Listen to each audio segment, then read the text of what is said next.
Na última semana, eu falei basicamente sobre a soberania de Deus. Eu falei que Deus ele é soberano sobre todas as coisas, e é isso que nós vemos aqui no livro de Jonas, por todas as partes. É Deus quem governa o mar, os animais marinhos, é Deus quem ordena a tempestade, é Deus quem quebranta o coração dos homens maus, como nós veremos aqui, dos ninivitas, dos perversos. É Deus quem cuida da relva, da planta, é Ele que faz crescer, é Ele que faz morrer. E Deus cuida inclusive do verme. Até o verme que aparece aqui estava no controle do Senhor. E eu terminei dizendo que, de fato, os propósitos do Senhor, eles vão se cumprir. Deus, quando Ele tem os seus decretos e os seus propósitos, nada foge da sua alçada. Nada. Ainda que nós, homens, venhamos a querer fazer diferente daquilo que Deus fez, nada foge do controle do Senhor. E tudo aquilo que Ele planeja acontece. Portanto, se nós sabemos a vontade de Deus, e como que nós sabemos a vontade do Senhor? É através da palavra. Essa é a forma de você saber a vontade de Deus.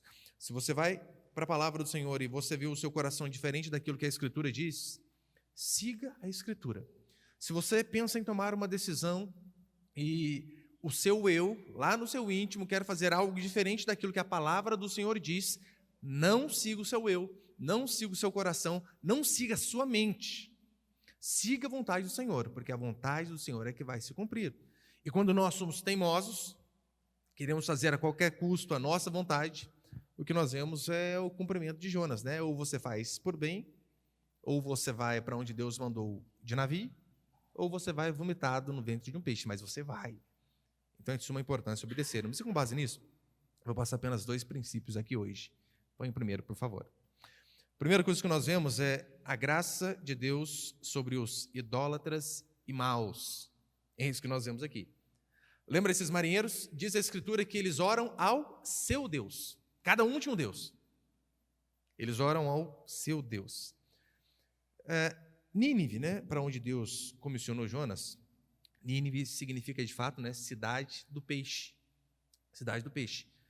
A idolatria era tão grande ali que eles adoravam a deusa peixe, né, que era a deusa deles ali, que chamava Nanche. E eles tinham um mito fundador, que tinha sido um deus peixe que tinha sido fundado, que tinha fundado aquela cidade.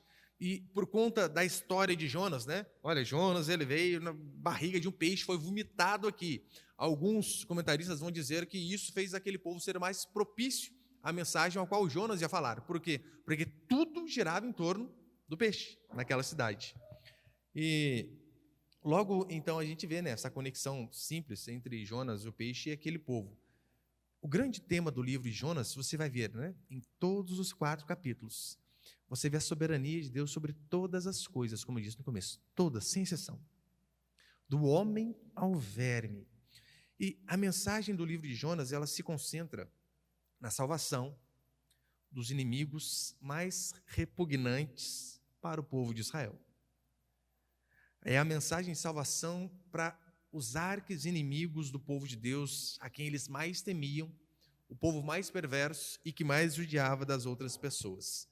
No versículo 2, né, no versículo 2, acho que a gente leu semana passada, mas leia comigo de novo, ele diz assim: vai agora à grande cidade de Nínive e prega contra ela, porque a sua maldade subiu até mim.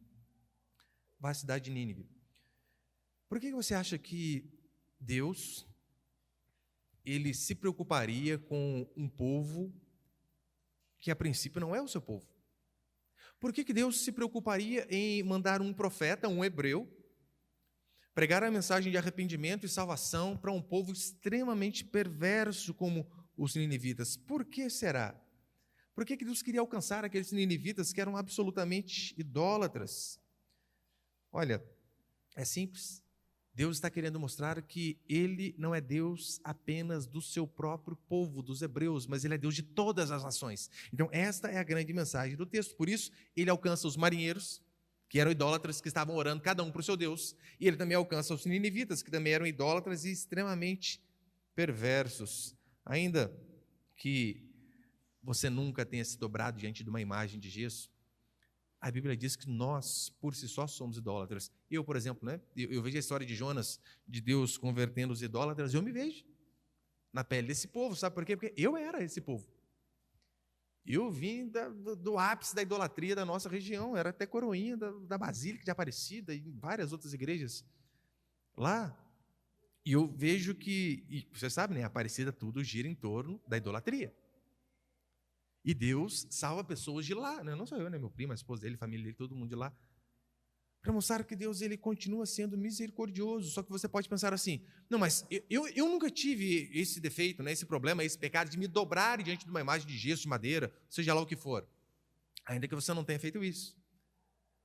Mas quantos de nós não nos dobramos diante de um Jesus que não é o Jesus da Bíblia? Fazemos de Cristo um ídolo. Porque ídolo não é apenas imagens feitas pela arte e imaginação do homem, não. Mas é tudo aquilo que nós construímos em nossa mente também. Então, se você molda um Jesus Cristo diferente daquilo que a Escritura diz qual é, você está adorando um ídolo. E isso nós vemos aos montes dentro das igrejas evangélicas hoje, aos montes.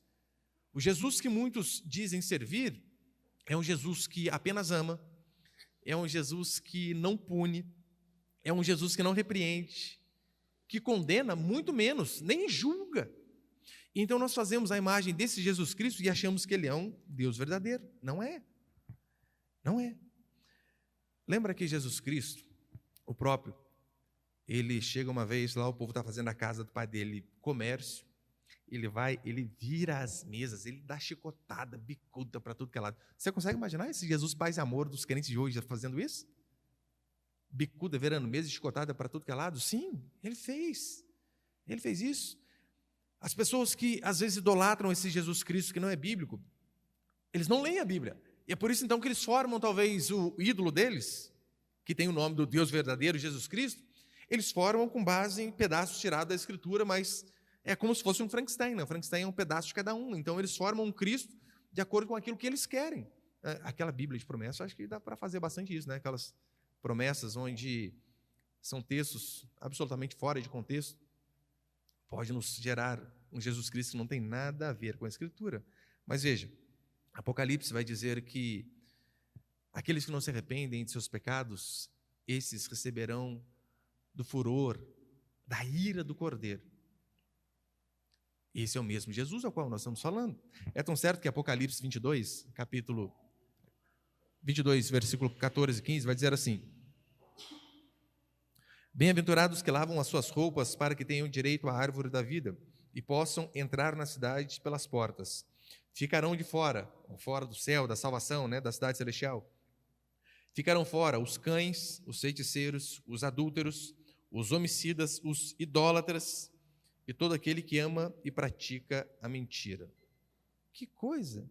Os cães, feiticeiros, idólatras, os que amam e praticam a mentira, os homicidas. Mas outra pergunta importantíssima que eu e você devemos saber a resposta é a seguinte: Deus diz aqui no versículo 2, como nós lemos, né, que a maldade desse povo subiu até mim. A idolatria aqui é notória por conta da cidade que eles moravam. Mas eu e você devemos perguntar, quais outros pecados? Porque para os pecados deles terem subido a Deus, gente, esse povo tem que ter pecado demais. E a gente precisa saber até mesmo para se desviar desse caminho, não seguir o mesmo caminho que eles. Agora, para a gente saber quais pecados esse povo aqui cometia, porque aqui no versículo 2 não diz, né? Só diz isso, né?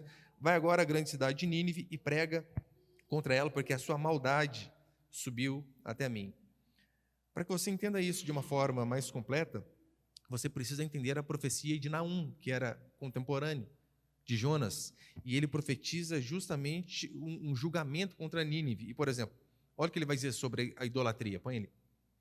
Naum, capítulo 1, versículo 14. Contra Nínive, contra os ninivitas, esse povo ao qual Deus tinha incumbido Jonas de pregar. Olha o que vai dizer. Contra ti, porém, Nínive, o Senhor ordenou que não houvesse mais descendência no teu nome. Exterminarei do templo dos seus deuses as imagens de escultura e de fundição. Farei o teu sepulcro porque és maldita. Esse é o juízo de Deus sobre eles. Sobre violência, mentira e medo, capítulo 3, versículo 1 vai dizer assim: ai da cidade de sangue, porque sangue, né, matava muitas pessoas. Ai da cidade de sangue, ela está toda cheia de mentiras, de roubo, e não solta a sua presa. Você consegue ver? Esse povo, ele era sanguinário, esse povo, ele era cheio de mentiras e roubo. Não só isso, Fala sobre moralidade também. Capítulo 3, versículo 4 de Naum. Tudo isso por causa de tantos adultérios da prostituta formosa, da mestra das feitiçarias, que vendia nações com sua prostituição e famílias com suas famílias. Era um povo totalmente pervertido. Pervertido. No versículo 19 vai dizer que não há quem não tinha sofrido com a maldade desses ninivitas. Para você ver que eles eram um povo extremamente perverso. Extremamente perverso. Tem um teólogo luterano chamado W.A. Maier, ele dá algumas explicações a mais de como esse povo agia. Colocou ali? Olha o que ele vai dizer. Além daquelas maldades citadas pela Bíblia, né? Historicamente, olha como eram esses homens, os ninivitas, aos quais Deus tinha mandado Jonas. A prática atroz de cortar as mãos e os pés, orelhas e narizes, arrancar os olhos, cortar cabeças e então amarrá-las nas vinhas ou amontoá-las em frente aos portões da cidade, a total crueldade pela qual cativos poderiam ser empalados ou esfolados vivos por meio de um processo em que a sua pele era gradualmente e completamente removida. E essa atrocidade sistematicamente planejada e imposta pela cidade sanguinária deveria agora ser vingada. Expliquei para os irmãos, né, o que é empalado. Os ninivitas, quando eles capturavam seus inimigos, arrancavam olhos, línguas, cabeças, empalavam, que é você pegar uma lança, né, colocar ali no orifício traseiro, retal e esticar até sair pela boca. Assim eles faziam. Esfolavam as pessoas literalmente. E repare, ele disse que era algo sistemático. Não era uma vez ou outra que eles agiam assim, né? Foram extremamente maus com esse povo aqui. Não. Sistematicamente, assim era a doutrina deles. Essa é a razão porque Jonas é enviado para pregar uma mensagem de juízo para eles, porque eles eram extremamente malignos. Então Deus envia-os, vai e prega para que eles se arrependam dos seus pecados, porque todos, sem exceção, precisam ouvir a mensagem do arrependimento. Desde perversos, como esses homens, a nós, que por vezes não empalamos ninguém, não esfolamos ninguém, mas quantas vezes esfolamos a moral de alguém, fazemos aquilo que é errado, pecamos da mesma forma, e para Deus pecado é tudo pecado. Arrependam-se, porque em poucos dias você vai ser destruído. Essa era a mensagem para Nínive. Ainda 40 dias vocês serão destruídos. E essa é a mensagem que nós devemos levar para todas as pessoas. Ainda que algumas tenham mais que 40 dias. É claro, a gente espera. Mas todos serão destruídos se não se arrependerem. Há divergências, né, do porquê Jonas ele não queria ir a Nínive. Porque no versículo 3 vai dizer que ele estava fugindo da presença do Senhor. Leia comigo. Jonas, porém, fugiu da presença do Senhor. Há uma outra tradução que diz que Jonas fugiu para não profetizar no nome do Senhor. E, primeiro, Jonas poderia estar com medo? E eu acho que sim. Sabendo quem era esse povo? Até eu tinha medo. Tem essa possibilidade? Tem. Mas eu não acredito que era essa.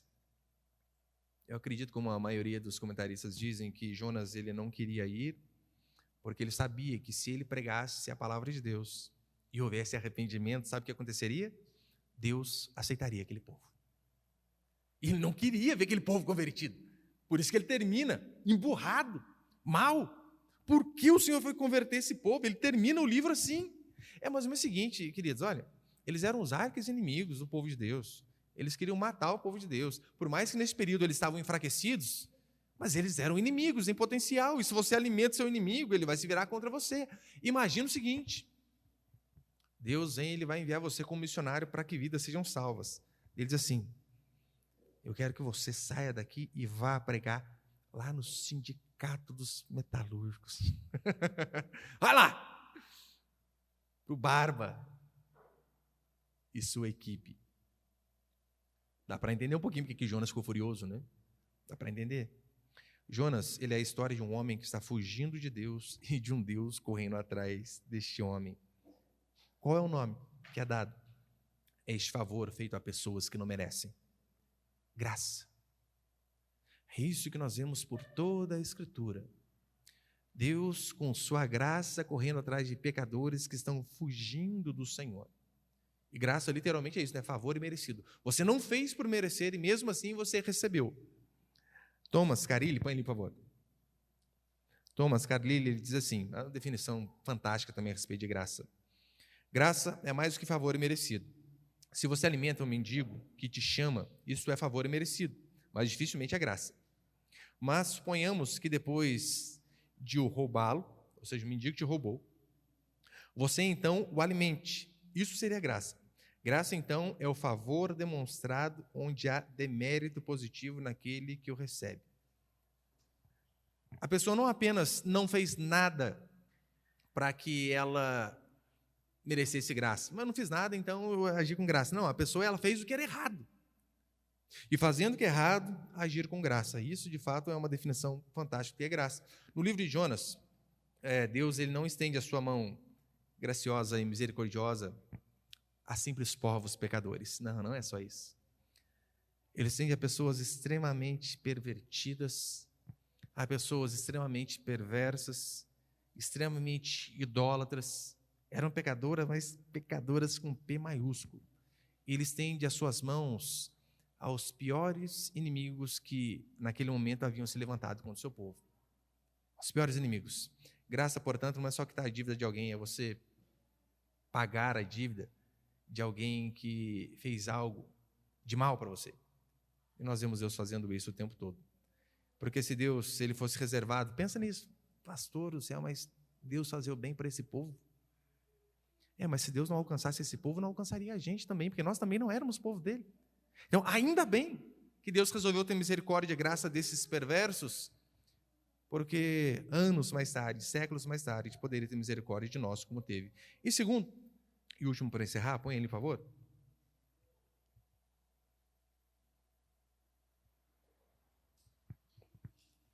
Segundo e último princípio para encerrar, o sinal de Jonas e as consequências da desobediência.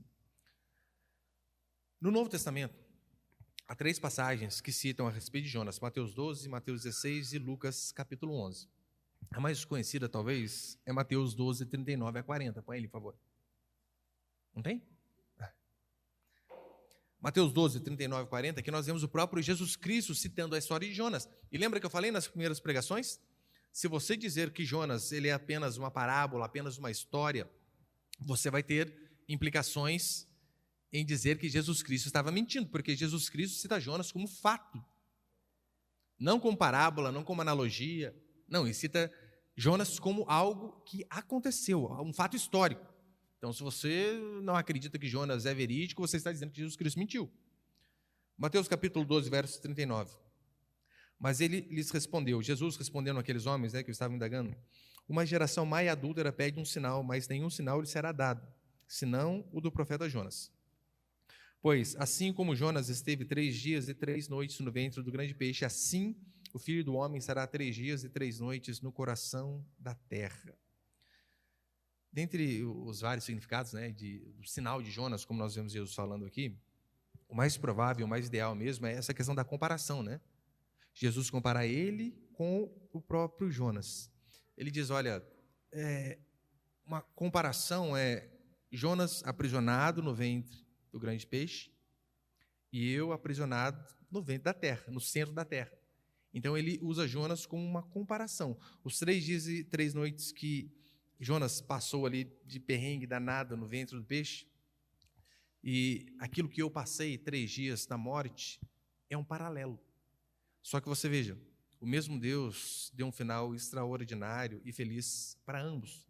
Por isso o próprio Jesus Cristo equipara essas coisas, assim como Jonas, o Filho do Homem também. Esses 3 dias no ventre do peixe e seu livramento funcionam mais ou menos como se fossem representações da crucificação. Jonas não foi crucificado, mas ele passou por um martírio também terrível. Sepultamento e posterior ressurreição de Jesus Cristo. Porque não foi isso que aconteceu?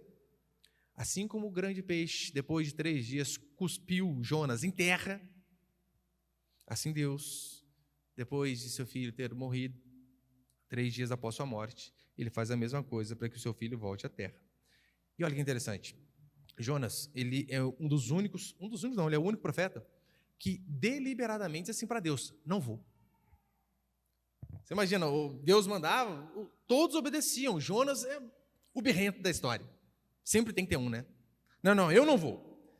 Jonas, ele expressamente ele diz não. E ele não apenas diz não, mas como ele bate o pé com Deus, ele faz coisas, queridos, que se a gente fosse Deus, a gente já tinha matado ele, não vai virar tripa do peixe mesmo, não tem como não. Muito desobediente. É tão certo que Jonas, Deus disse para ele, né, olha, eu quero que você vá a Nínive. Da onde Jonas estava, que chamava Gat-Hefer, que era a cidade dele, até Nínive era 800 quilômetros. Queridos, é uma caminhada violenta, né? 800 quilômetros. E é legal, né, que no mapa, na Bíblia, por exemplo, na Bíblia de Genebra tem esse mapa aí, só que não tem nem espaço suficiente para mostrar o quanto Jonas correu, né? Tem até uma setinha e depois um outro mapa. Deus manda ele para Nínive, que seria 800 quilômetros, para ele ir, ia demorar um certo tempo ali. Ele desce a Jope e vai para Tarsis. Ele vai 3.700 quilômetros, caminho contrário. Ou seja, Deus tinha mandado ele para Nínive e ele pegou uma distância ali cerca de mais ou menos 4.500 quilômetros só para não obedecer. Isso aqui era birra mesmo. Eu estava falando com o Gustavo hoje à tarde, né? E o que eu estava jogando no Google lá, falei 4.500 quilômetros. É Pinda até Roraima. Olha a distância que ele foi, só para não obedecer a Deus. Pinda, Roraima, né? Ali perto da Venezuela, Suriname. E eu estava tentando colocar lá para ver o caminho, né? Mas nunca dava o GPS. Eu falei, que raio de negócio. Como assim? O Google Maps não funciona daqui lá. Daí o Gustavo falou, pastor, aqui de Santarém até Manaus, quando eu fui, não tem estrada. É 1 dia e meio de balsa para depois mais 5 dias para vir de lá para cá. E que coisa, o Gustavo veio de balsa e carro. Jonas pegou esse percurso aí de peixe. Tudo para desobedecer. Mas você percebeu que mesmo a gente indo para o caminho oposto, Deus faz com que os seus propósitos se cumpram? E essa é a realidade de muitos. Muitos estão dispostos a fazer de tudo, coisas absurdas, extremamente cansativas, só para não obedecer. O ser humano ele é esperto, craque em fazer isso. Ele consegue arrumar milhões de serviços justamente no dia do culto, para quê? Porque não fui porque eu estava trabalhando. Nem que seja trabalhar longe. Mas o ser humano ele é craque em dar desculpas. E Jonas pagou até a passagem dele. O ser humano ele está disposto até a pagar para não obedecer a Deus. Mas toda essa desobediência, nós vemos que ela tem um preço muito caro. Como tem um preço muito caro? No versículo 4, vai dizer que aquela tempestade, ela não foi coincidência. Não. Aquela tempestade foi fruto da desobediência de um homem. E como eu preguei no culto domingo, que não tinha nada a ver com esse texto, mas para você ver como que as coisas se completam, o pecado ele traz desgraça não apenas para a nossa vida. Porque se o pecado, queridos, desgraçasse apenas a gente, já era. Quem errou que pague. Mas você sabe, o pecado atinge inúmeras pessoas ao nosso redor. Se você teve um pai que foi um alcoólatra, não gostava de trabalhar, as escolhas, os pecados do seu pai refletem na sua vida. Provavelmente você teve muita dificuldade quando você foi criança, na sua infância. Se você teve uma mãe que ela foi embora de casa, não apenas ela sofreu por conta de ter largado seu pai e ido embora, mas a família sofre, óbvio que sofre. Filhos de pais separados, via de regra, são os que mais dão problemas na escola. Isso é estatística. É claro, nós cremos que com Deus, né, Deus é capaz de reverter, mas naturalmente falando, é assim que funciona. Essa tempestade foi a forma de Deus chamar a atenção daquele servo desobediente. Tempestades, tribulações, ventanias, para que Jonas pudesse perceber que ele estava fora do caminho, desobedecendo. Quantas vezes nós somos tão ignorantes que não conseguimos perceber, né? Que o nosso barco balançando, que a ventania sobre a nossa vida, pode ser justamente Deus nos dando alerta de que nós estamos desobedecendo, estamos pegando o caminho errado. Conosco é assim também. Esse profeta, por conta de sua fuga, ele traz problema aos que estavam ao redor dele. Aqueles marinheiros não eram nem amigos deles, nem conhecidos, conheceram no barco. E por conta do pecado dele, Aqueles homens estavam quase morrendo. O navio estava a ponto de despedaçar, como nós lemos aqui no versículo 4. É interessante, né, que ali no texto massorético, diz que o navio imaginava se despedaçar. E ali uma figura de linguagem, né, do que nós chamamos de prosopopeia, quando sentimentos ou falas são atribuídas a seres inanimados. E o navio pensou que ia se despedaçar, para mostrar que, de fato, todos são afetados quando há pecado. Se um filho peca, se um filho vai para um caminho errado, o caminho das drogas, ele não desgraça apenas a vida dele, principalmente dos pais. Se alguém se suicida, tentando resolver os seus problemas, resolve os seus problemas, só que deixa problema para um monte de gente. Por isso que eu falo, o suicídio ele é egoísmo. É a pessoa querer resolver os seus problemas e não pensar nas pessoas que estão ao redor, nas pessoas que a amam. Que você venhamos sempre ter essa certeza de que o nosso pecado ele traz desgraça para a nossa vida. Sim, em primeiro lugar. Mas aquelas pessoas que se importam conosco, todas elas vão sofrer por conta do nosso pecado. As mais próximas são as que mais vão sofrer. Jonas fez isso, pagou o preço. Que Deus nos dê a graça de não sermos tão rebeldes quanto ele, mas que diante da vontade do Senhor, em vez de fugirmos dela, nós venhamos a orar como Maria e tantos outros. Eis aqui a serva do Senhor, cumpra em mim o teu querer. Amém, meus irmãos?